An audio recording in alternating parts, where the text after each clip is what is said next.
So guys, papanoodin natin yung April Rose Arco guys.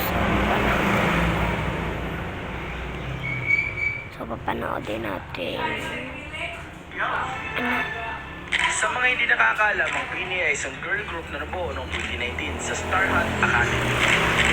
Papanoodin muna natin yung Bini. Nagtugtog sila noong June 11, 2021 with their single Born to Win after training under Star Hunt Academy. Pero bumulusok ang kanilang karera nung na-release nila ang kantang Pantropiko na sobrang minahal ng mga tao. Pati nga ata sa bundok, may nagtitiktok gamit ang kantang to.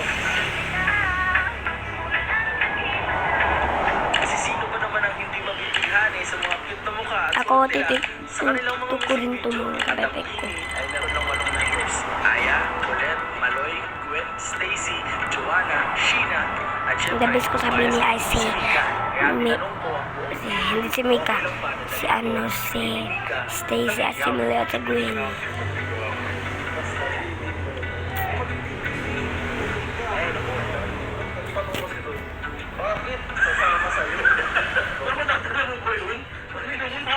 Ginutumukan to guys. Ay dadalhin natin si Bini Mika sa BGLs at ipapakilala natin siya sa lahat ng BG members.